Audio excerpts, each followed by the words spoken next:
If you're watching this video, you are more than likely hitting Murph this year. And if that's the case, give me 10 minutes of undivided attention, because today we're going over 3 massive things that you need to implement in your preparation for Murph so you can get your best time yet and you can crush Murph this year. We're going to talk about the nutrition around the workouts, the day before, the day of, the supplements that you should be taking, and we're going to talk about what to do when shit hits the fan, because I promise you, shit will hit the fan.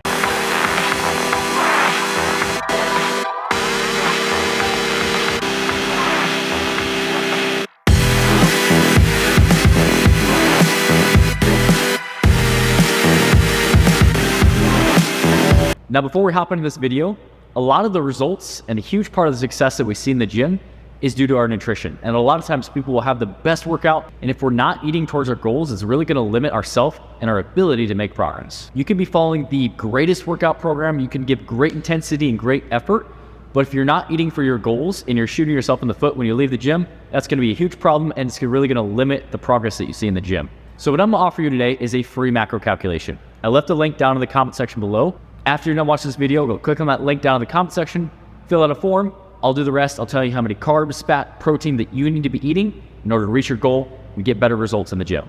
The first thing that we're going to talk about is how to plan Murph. And the biggest thing that I want you to ask yourself is, what is your goal? Is your goal just to finish Murph? Maybe it's your first time doing Murph and you've never done it before. Or maybe you have a really specific time that you want to finish Murph in. You need to ask yourself, what is your goal? Because that's going to determine your entire game plan of how to attack this workout.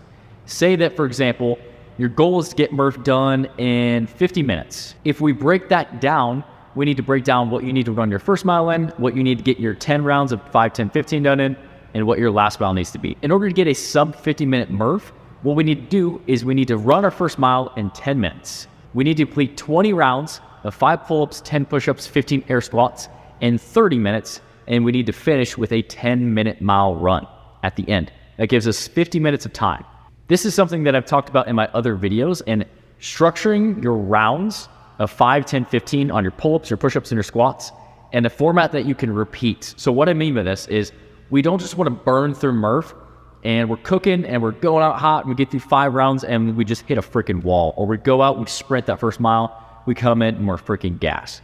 We want to make sure that we're not going outside of our capabilities and outside of our fitness and what we're able to do, but we do want to challenge ourselves and we do want to push ourselves in this workout. So I've talked about this in the other 2 videos that I made a couple weeks ago about Murph. If you haven't watched those, I'll leave the link to those down in the description below. Make sure you go check those out after you're done watching this video. In order to get your 20 rounds of 5 pull-ups, 10 push-ups, and 15 squats, you need to be doing every round every 90 seconds. So every 90 seconds, you need to be doing 5 pull-ups, 10 push-ups, and 15 squats.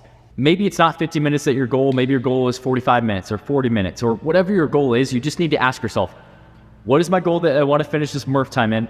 And then you're going to structure the program around that. That was an example of what a 50-minute Murph goal would look like. But ask yourself, what is it that you want to accomplish? And then structure the program around that. The second most important thing that you need to do in order to perform on Murph and set your best time yet is your nutrition around Murph. And I'm not just talking about the day of Murph. I'm also talking about the day before Murph. So first things first. We need to look at your carbohydrate consumption the day prior to Murph. I would do 125 to 150% of what you're normally eating. So say, for example, someone is eating 300 grams of carbohydrates. All you're doing is you're taking your carbohydrates, you're multiplying by 125% or 150%. What this is going to do is going to help us stock up a little bit more carbohydrates in the muscle in the form of glycogen. It's going to help our performance on the day of Murph. Now, big disclaimer here. Do not load up on candy. Don't load up on soda or ice cream or shit. Load up on good, healthy carbohydrate sources. Things like potatoes, rice, oatmeal. These are going to be really good carbohydrate sources, and they're really going to help your performance on the day of Murph. That is one huge thing that you can do. Another huge thing that we can look at is the supplementation and the nutrition on the day of Murph. So depending on what time you're going to complete Murph, this may look a little bit different. Say, for example, you're getting up at 5 a.m. and you're doing it at 5:30. You're not going to want a huge breakfast. But by eating carbohydrates the day before, it's going to help you have some glycogen. It's going to help you have some energy before that workout. But say, for example, you're doing it like 9 or 10 in the morning. What I would do is I would get up a couple hours early and I would have a breakfast that is rich in carbohydrates and is going to have about a 2-to-1 ratio of carbohydrates to protein. So for example, if you're going to do about 25 grams of protein, you're going to do about 50 grams of carb. We don't want this to be a super huge meal, but we do want to have some carbohydrates, and I would have those carbs come from a little bit easier food sources to digest. You could have it from fruit. You could have it from, say, maybe a piece of toast or a couple pieces of toast. But fruit is more than likely going to be your best option. If you're looking at oatmeal, oatmeal is something that's a great carbohydrate source, but it's really going to sit in the gut and it might be hard to digest. Also, around the workout, one thing that is very easy to do is to add in some form of carbohydrate source that comes from sugar. So for example, like a Gatorade, that's going to be a really quick acting source of energy that's going to help you keep your carbohydrate consumption up. It's going to help you improve that performance. Now, around your workout, you may want to supplement with a pre-workout.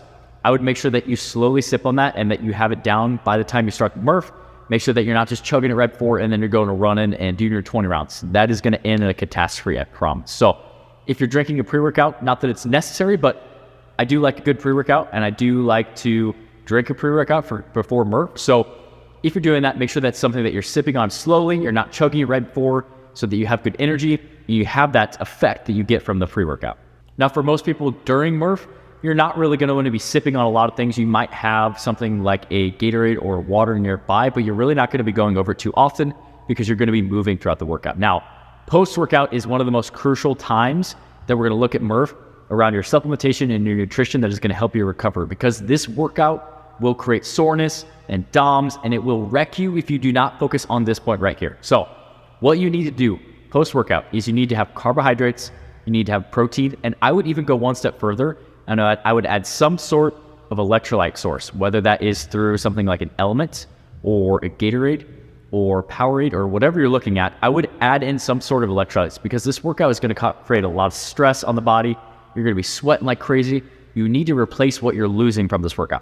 As far as carbohydrates, what I would do, I was to do a minimum of 2-to-1 ratio of carbohydrates to protein. So if you're doing 25 grams of protein, I would minimum do 50 grams of carbohydrates. From there, like I said, I was also add in like an electrolyte source, whether that is through Elements or through Gatorade or Powerade or something, because you will get some soreness and you do need to replace those electrolytes that you lose throughout this workout because you will be sweating a lot. You're going to be working. There's a lot of muscle contractions and that's going to help you recover from this workout. The last thing that we're going to talk about is what to do when shit hits the fan. And I promise you that shit will hit the fan in this workout. So I talked about this in my video last week. If you run into muscle failure, you need to know what to do. So for example, if your push-ups are starting to fail, you need to know how to regress it. Or if your pull-ups are failing or your squats are failing, you need to know how to partition those reps and be smart with it so that you can continue moving. So for example, I talked about this last time. If your push-ups fail, this is where a lot of times people struggle with on the Murph. So say you make it through 10 rounds, you do 5, 10, 15. On your 11th round, you can only get 5 push-ups and that's max. You've already done your 5 pull-ups, you got 5 pull-ups, 5 push-ups. You're gonna stand back up and you're gonna do 15 air squats, let your push muscles rest, then you're gonna go back down on the ground and do 5 push-ups. This is a way that we can keep moving throughout that workout without resting and sitting down there and just hitting out muscle failure, because what happens is, say you hit 5, you still gotta get 5 more. If you shake your arms out and rest, you're gonna get 3, shake your arms out, rest, get 1, that takes up a lot of time. So by separating that, going right to your air squats, you're still chipping away at reps, but you're able to give your push muscles a rest so that you can let them rest, come back, and crank out 5 more. And that rep scheme is something that really works for a lot of people, especially if you're going to struggle on the push-ups. Or say, for example, that your pull-ups are starting to struggle and you can't get all 5 in a row. Maybe get 3 of them, do your 5 to 10 push-ups, 2 5 to 10 push-ups, and then back to your air squats. You have to know that when shit starts to hit the fan, we really want to avoid muscle failure. So we don't want to get to the point where we're cranking out singles on push-ups. That is going to take a long time. And it's really going to increase the amount of time that it takes to get Murph done. So when shit hits the fan, know what to do, know where you're going to struggle, because if you can identify, okay, I'm going to struggle on the pull-ups, or I'm going to struggle on the push-ups, or I'm going to struggle on the air squats, or my mile runs are going to be off. Identify that and then make a game plan around that and know what to do when that starts to set in, or when that fatigue or that muscle failure starts to set in. You have to know how to quickly partition or quickly swivel so that you can continue to chip away at this workout, because we do not just want to stand there, rest, and then crank out singles. The workout's going to get super long. So whatever you do when shit hits the fan, avoid muscle failure, try to move on to the next exercise, and let whatever exercise is failing rest so you can come back out and crank out the rest of those reps. So if you guys enjoyed this video, make sure you hit that thumbs up button. And if you haven't done so already, make sure you subscribe to the channel. I post weekly fitness content to help you get in the best shape of your life. And if you're subscribed, you won't miss out on the content that I'm posting weekly. Like I said, a huge part of the results that we see in the gym is our nutrition. So yes, you could follow the most perfect workout, and I'm very adamant about that, and creating new workouts and really pairing new exercises together.